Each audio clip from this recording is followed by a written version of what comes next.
Recetario de Sabores Lejanos es un proyecto multidisciplinario que busca las historias que están detrás de un plato de comida.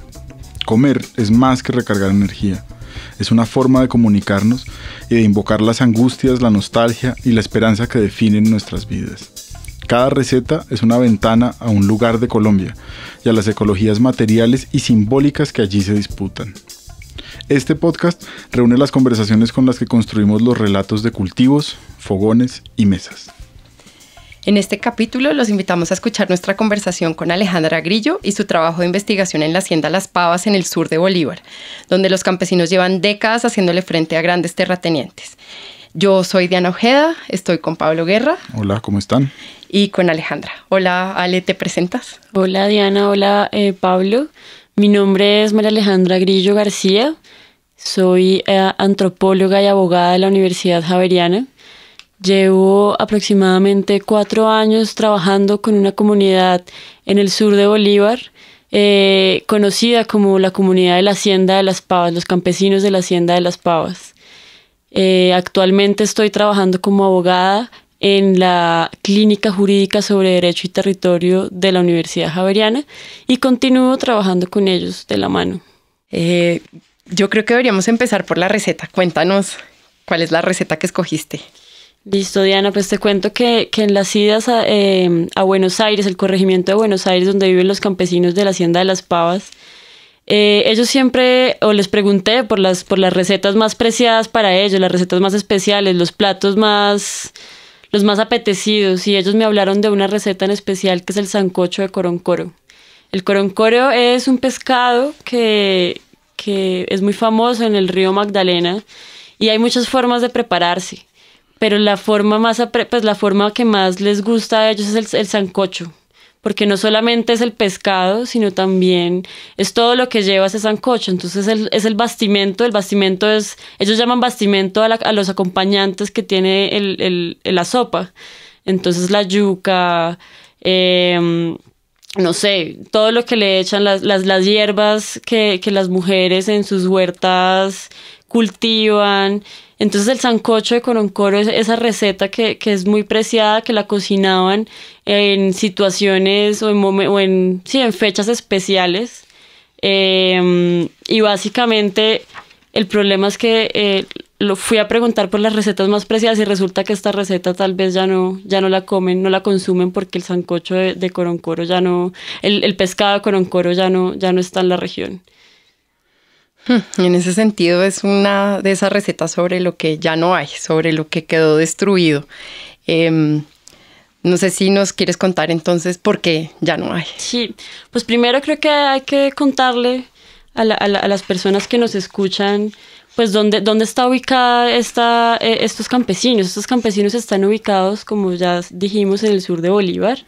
Y su espacio, el espacio en donde siempre han habitado, es en una isla, se llama la isla de Papayal, y esa isla está conformada por ciénagas, o ha estado conformada históricamente por múltiples ciénagas que se alimentan del río Magdalena. La isla, lo que ha pasado en los últimos años es que la isla se ha venido secando, y se ha venido secando por las manos de los hombres y de los megaproyectos que han llegado a esta isla. Desde los 80 a esta isla llegan los ganaderos y se empieza a utilizar los recursos naturales para otros objetivos diferentes a los tradicionales. Los tradicionales son la pesca, el cultivo de pan coger. Resulta que la isla tiene unos ritmos y el ritmo de la isla es que en un tiempo la isla se inunda y en otro tiempo la isla no tiene agua. Los campesinos, cuando la isla se inunda, pescan. Cuando no se inunda, cultivan. Pero resulta que para los ganaderos, los grandes ganaderos, no les conviene que la isla esté inundada. Entonces empezaron a construir terraplenes o tapones en esas entradas de agua a la isla. Y al construir esos terraplenes y esos tapones, se empezaron a tapar todas esas venas que, por decirlo de alguna manera, que alimentaban esas ciénagas. Eso en una primera medida en los años 80 en este lugar. Después empiezan a entrar los palmicultores. Aproximadamente en el año 2002 empieza a entrar el proyecto palmicultor a la isla de Papayal. un megaproyecto de desarrollo que entra muy fuerte a esta región. Y resulta que La Palma, así como al ganado, tampoco le conviene que se inunde a los ganaderos no les conviene que se inunde la isla, pues a los palmeros tampoco, porque si se inunda la isla, pues la palma también se muere. Eso por un lado. Otra de las consecuencias es que la palma lo que hace, o lo que hacen cuando se cultiva la palma, es filtrar y es remover o cambiar el curso de los ríos, de las ciénagas, secar ciénagas, sembrar encima de las ciénagas. Y esto ha sucedido en la isla de Papayal. Y la consecuencia de esto ha sido que pues esas ciénagas ya no existen actualmente, y esas ciénagas era el lugar donde se encontraba el coroncoro y otros pescados más. Entonces empiezan a cambiar las lógicas de relación con el territorio por la entrada de estos megaproyectos. Y por eso precisamente ya no hay sancocho de coroncoro. Hace mucho, hablando sobre todo con las mujeres que cocinaban estos pescados, pues lo recordaban con nostalgia porque pues hace muchos años no comen el sancocho de coroncoro, y nos contaban también que no comen huevos de coroncoro. O sea, la abundancia de este pescado era tan grande que antes también se comían los huevos. Es decir, que había tanto pescado que también se podían comer los huevos, y para ellos también eso era una receta apetecida. Entonces empezamos a ver cuáles como las consecuencias de estos megaproyectos que entran, y son ritmos distintos. El ritmo de la gente, el ritmo de los campesinos, y el ritmo de los ganaderos y el ritmo de los palmicultores, que están afectando, digamos, el ritmo natural de una isla que es inundable, básicamente. ¿Y has visto como digamos, parte del proceso como de empezar a hablar sobre estas especies? Pasó como por un ejercicio como en el que la gente estaba dibujando los peces y esto. Cuéntanos un poquito cómo fue como ese trabajo como de la gente como acordándose de cómo eran esos pescados que ya no tienen. Un poco como la metodología de la investigación. Y sobre todo como de cómo se recuerdan esas especies, porque yo creo que buena parte como de, digamos, uno de los retos cuando uno está haciendo dibujos a partir como de cambios en el paisaje y cambios como en especies, es que hay que empezar a pensar en cómo ve la gente, pues cómo ven las personas que viven en los distintos lugares. Claro. Bueno, no, yo creo que primero pues hay que hacer como una distinción en cómo recuerdan las mujeres y cómo recuerdan los hombres, porque precisamente al indagar por pues preguntarles por las recetas, las mujeres y los hombres recuerdan muy distinto, porque además las mujeres son las que cocinan el sancocho y los hombres son los que lo pescaban. Entonces nada, lo que nosotros, o pues la metodología que utilizamos fue una metodología de cartografía social. Eso significa caminamos por el territorio, mostramos unos mapas primero, y la gente nos mostraba dónde estaban esas ciénagas, por un lado. Y dónde también cazaban, dónde encontraban qué tipos de pescados, y empezamos a ubicarlos en el mapa. Eso fue en principio, lo hicimos más que todo con los hombres, porque además los hombres son los que pescan, los que cazan. Y después de haber hecho esa identificación en los mapas, lo que hicimos fue recorrer el territorio. Y en el territorio los hombres empezaron a recordar cómo era primero, pues las lógicas de ir a cazar o ir a pescar conjuntamente, pues con los compadres, con los familiares, y cómo salían bultos y bultos y bultos de pescado. Uh-huh. Entonces ellos recuerdan mucho la abundancia de pescado, de diferentes tipos de pescado en esos lugares. De hecho, el sancocho, pues el pescado del coroncoro ellos tienen como un recuerdo, y es el que come mucho sancocho de coroncoro de pronto tiene mellizos, trillizos. Incluso allá en Buenos Aires, en Las Pavas, se ven un montón de mellizos, trillizos, y dicen pues la fuerza que tiene ese pescado y la fuerza que da el pescado, lo recuerdan mucho así. A diferencia de las mujeres, que recuerdan cuando los hombres llegaban de pesca a la madrugada y les traían los bultos de pescado, para que las mujeres los arreglaran y los transportaran al banco, que es una cabecera cercana de comercio, y ahí los vendían. Entonces no solamente la gente comía, desayunaba y almorzaba con pescado, sino que también vivían en términos económicos de esta práctica. y les enseñaban a sus hijos. Los niños desde chiquitos se iban con sus padres a pescar y era como una forma de transmitir un saber sobre el territorio, de transmitir una forma de vida que en este caso es la forma de vida campesina. Lo que vemos ahora, lo que yo me encuentro ahorita es esas ciénagas donde antes pescaban, esos lugares donde se reunían, no solamente el hecho de pescar, sino también de unificar esos lazos, pues esos lugares ya no existen. En esos lugares hoy en día hay palma, o esos lugares están secos. Ya los niños no saben pescar, ya los niños no saben cómo manejar una atarraya. Incluso ya tampoco saben cómo hacerlo. El conocimiento se está perdiendo debido a la entrada o al secamiento, al arrasamiento de un territorio. Entonces digamos que eso por el lado de los hombres. El lado de las mujeres pues recuerdan pues primero lo sabroso que era este pescado, cuántas veces comían este pescado. Y también lo recuerdan con nostalgia porque además la preocupación de las mujeres es cómo voy a alimentar a mis hijos, ¿no? Cómo voy a darle de comer a mi familia, como ese rol que está muy, muy fuerte en este lugar o en esta región, el rol de la mujer cuidadora de su familia. Y resulta que la preocupación de las mujeres antes era, bueno, no voy a hacer arroz porque el arroz se come porque quiero comer algo diferente a pescado. Hoy en día es qué le voy a dar de comer a mis hijos que sea nutritivo, porque hoy en día solamente tienen harinas. Hoy en día tienen que comprar eso que antes daba la tierra. Entonces no solamente ha sido un arrasamiento del agua, sino también del lugar de siembra. Y precisamente ante eso vemos una diferencia muy grande, o sí, también un recuerdo nostálgico sobre cómo era antes. Esa es la manera como recuerdan, de manera nostálgica. Hablan con mucha alegría de ese pasado de abundancia e incluso se reflexionan, o sea, al preguntarles tú por esto, yo creo que pues que en su vida cotidiana no están reflexionando constantemente sobre estos temas, pero al tú preguntarles sobre esto, yo creo que se empiezan a preocupar. Uh-huh. De hecho, empiezan a pensar que no se van a tener tantos hijos como antes porque tampoco no hay plata para alimentarlos.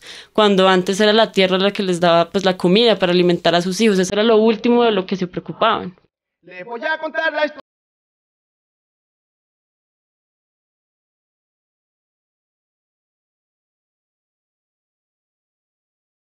Por culpa de la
Yo metí la cucharada porque quería hablar un poquito del carácter multidisciplinario de la investigación de Alejandra.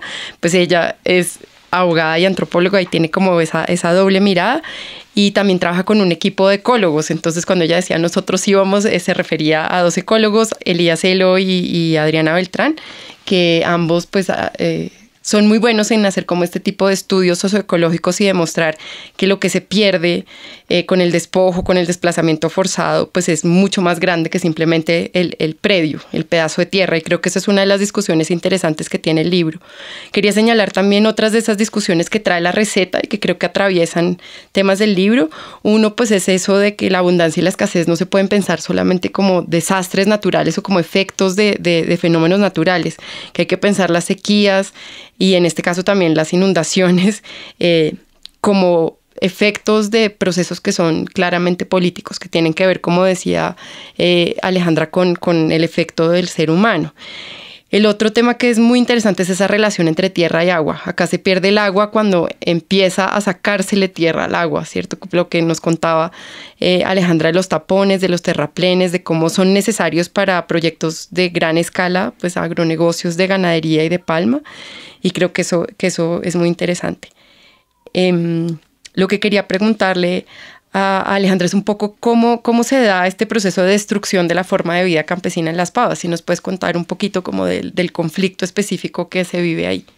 Claro, sí, mira, yo creo que, digamos, desde la clínica jurídica, porque esto no solo ha sido como una investigación que he hecho yo, sino pues una investigación en colectivo, hemos identificado a través del trabajo de campo, a través de vivir en estos espacios, de sentir el clima, de estar en la rutina de la gente, de ver la gente cómo se relaciona con el territorio, nos hemos dado cuenta que aquí hay una forma de vida, y es una forma de vida diferente a la urbana.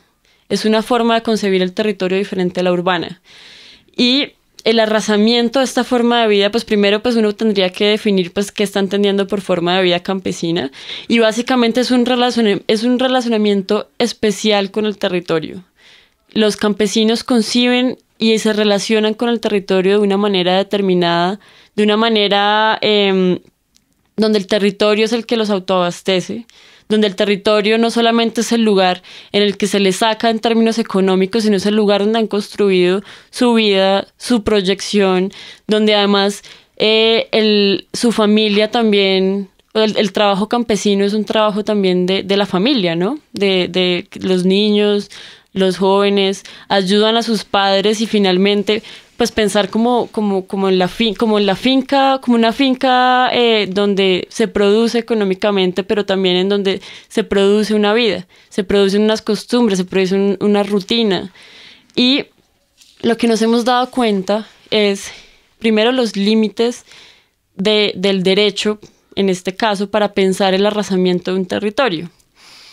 Nosotros tenemos una posición y es: muchas veces se arrasan territorios, se despojan a personas de territorios y se ve como una afectación ambiental. En este caso hay una afectación a una isla, hay una afectación ambiental a unas ciénagas, a una fauna, a una flora. Hay una extinción de animales que antes habían y ahora ya no hay. Pero resulta que esa extinción y ese arrasamiento de un territorio tiene una relación completamente, pues una relación muy estrecha con el arrasamiento de la forma de vida. Porque si tú arrasas esos lugares donde la forma de vida campesina, la pesca, la agricultura, la capachera que hay entre la gente, capachera es: yo le ayudo a usted a hacer un trabajo, pero usted me ayuda mañana. Esas relaciones se han acabado. Entonces, como ya no hay lugar para cultivar, entonces ya no se hacen como esos grupos de trabajo entre los vecinos, entre los compadres, entre los familiares. Asimismo con la pesca. Entonces, lo que les decía ahorita hace un momento, ya los niños no saben cómo pescar, ya los niños no saben cómo manejar una atarraya. Antes un niño desde los 3, 4 años tenía muy claro cómo tirar una atarraya, porque esto es un arte también. Y ahí está también la forma de vida campesina. Y empieza a transformarse, digamos que también uno podría pensar, bueno, pero es que también la vida cambia y uno no puede quedarse como fijo pensando que las identidades, que las personas tienen que hacer lo mismo toda su vida, porque pues también las condiciones cambian. Pero resulta que esto ha cambiado por fenómenos de violencia también. Esta isla también ha tenido incursiones paramilitares, estuvieron los guerrilleros antes, y estos actores también han influido sobre el territorio. En ese arrasamiento del territorio se está arrasando una forma de vida. Y lo que finalmente, digamos, la apuesta que tenemos es que se piense que esto podría llegar a ser un genocidio de los campesinos. Esto es un genocidio de los campesinos, o sea, lo que les decía ahora, esto es más complejo en términos jurídicos, digamos que también es una de las disciplinas desde la cual hablo, y es los delitos contra los recursos ambientales, contra los recursos naturales, contra el medio ambiente, son delitos que solo conciben el daño al bien, a la tierra, al agua, pero no conciben que ese daño a la tierra y ese daño al agua también puede ser un daño a las personas que están ahí. Es decir, que uno podría pensar que un delito, por ejemplo, del secamiento de una ciénaga podría ser también un delito de intento de homicidio contra la gente. Lo que pasa es que esto, vuelvo y repito, pues es un límite para el discurso jurídico, pero creo que una de las apuestas es darnos cuenta de que el arrasamiento tiene que concebir las prácticas de las personas y los recursos que hay ahí. Es decir, si se acaba el pez de Coroncoro, eso tiene una repercusión en la forma de vida de estas personas, en sus tradiciones. No solamente el Coroncoro, también en Las Pavas me contaban que se arrasó también, pues que ya no encuentran el pato real. Ellos también hacían en sus ocasiones especiales el sancocho de pato real y la guartinaja. La guartinaja es un animal de monte que cazaban. Entonces uno empieza a darse cuenta que el arrasamiento del territorio tiene una repercusión en las vidas de las personas. Y no es el trámite normal del cambio de la vida, sino es una irrupción violenta que se hizo contra estas personas. Una irrupción violenta de un proyecto de desarrollo, de otra forma de ver cómo se utilizan los recursos. Entonces acá vemos que hay una disputa de formas de ver el mundo. Y una disputa que es asimétrica, una disputa que son unos campesinos que han estado puestos en condiciones de marginalidad con unos empresarios que ni siquiera viven en estos territorios, que no saben cómo, o sea, que no saben cuáles son los ritmos de esos territorios, que vienen de otros lados, de Barranquilla, de Santa Marta, incluso a veces extranjeros, y pues irrumpen en un territorio que ni siquiera conocen. Entonces uno empieza a ver que estos cambios están dados por procesos de violencia y uno empieza a cuestionar que esos cambios no son justos, ¿no? Si empezamos a hablar de la justicia en ese sentido. Creo que es muy interesante cómo nos muestras que la lógica extractiva tiene estos efectos tan profundos en las personas que viven ahí y que estos efectos además son también a futuro. Creo que el despojo se tiende a pensar como algo en el pasado, y también pues por el marco específico en el cual estamos en Colombia, pero lo que es interesante es pensar justamente que esa violencia tiene efectos que se pasan de generación en generación. Creo que eso es algo interesante.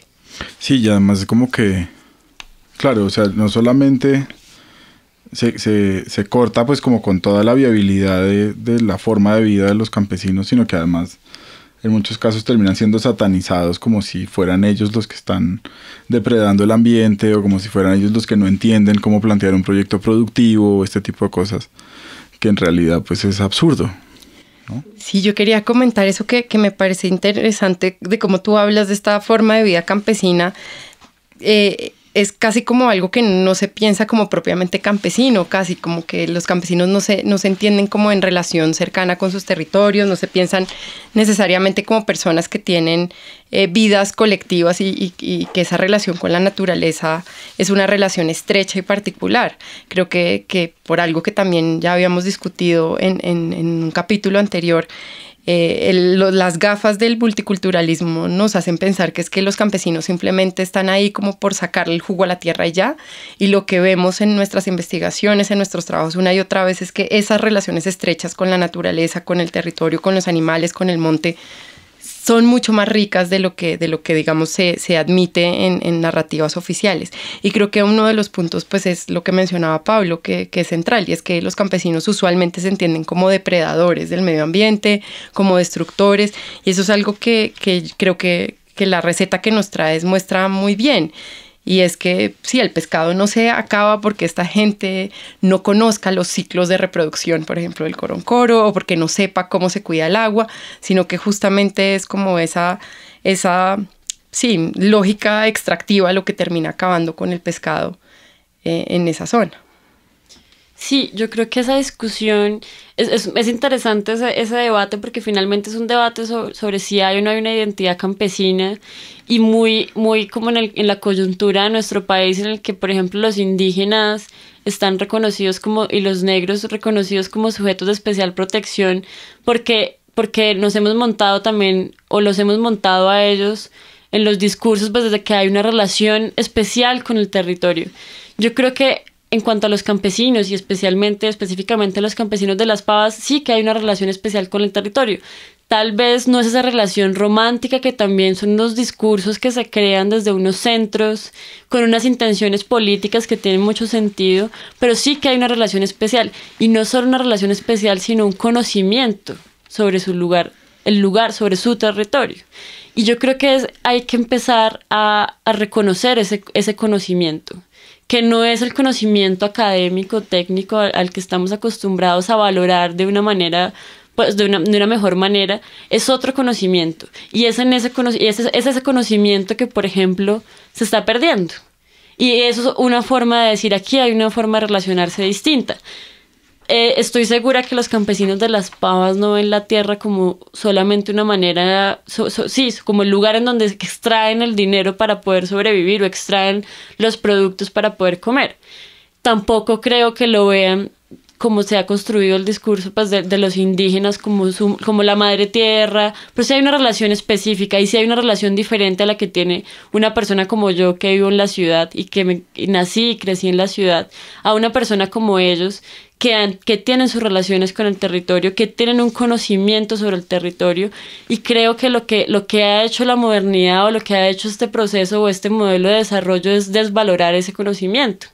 Y creo que ese conocimiento es el que tenemos que empezar a reivindicar o el que reivindicamos porque ahí hay mucha riqueza en términos de la vida, de la forma de la vida, de los ciclos de esta isla. Son unos ciclos que vuelvo y digo han sido alterados.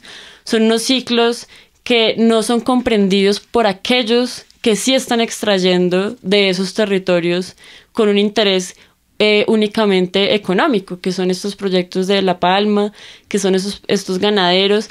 Por lo que les decía, es que esta gente ni siquiera vive en esos territorios, incluso muchos nunca han ido, simplemente reciben los beneficios que da la tierra. Y creo que ahí hay una diferencia. Y adicionalmente, pues si acudimos como a la historia de nuestro país, los campesinos han sido pues una de las poblaciones más afectadas y vulneradas por el conflicto armado en su momento y actualmente están siendo uno de los más afectados por estos proyectos de desarrollo.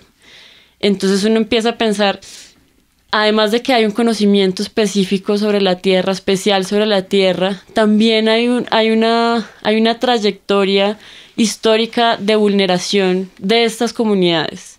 Ellos han estado siempre en la balanza, en el peor lugar. Y creo que tenemos que empezar a girar un poco la mirada y a reivindicar un poco esos conocimientos. Bueno, Alejandra Grillo, muchas gracias por acompañarnos, por habernos prestado este tiempo y por hacer parte de este proyecto. Creo que pues ayuda mucho a seguir entendiendo mucho mejor pues la relación entre la comida y un montón de conflictos y también como entre pues ampliar digamos como ese espectro de quién es un comensal y como de qué es todo lo que implica pues esa relación entre las grandes historias y los pequeños espacios. Entonces pues la invitación para las personas valientes que han llegado hasta acá, que se quedan oyendo estos programas durante un buen rato, es que pues sigan pendientes de este podcast del recetario de sabores lejanos y del resto de invitados que van a seguir pasando por acá, por estos micrófonos. Entonces, no, pues, muchas gracias a ti, Pablo, y a Diana, porque creo que esta apuesta de ustedes es una apuesta de cambiar también los lenguajes en los que narramos estas historias que a veces están ocultas, que a veces están silenciadas. Creo que es una apuesta no solamente política, sino también estética. Y creo que eso es lo que tenemos que mostrar, o sea, contar esto de otra forma, que llegue a otras personas. Muchas gracias a ustedes. Bueno, que estén muy bien. Gracias. Hasta luego. Despídete, Diana. Gracias. Chao. Chao. Chao. Buenas tardes, mi nombre es Edil Torres.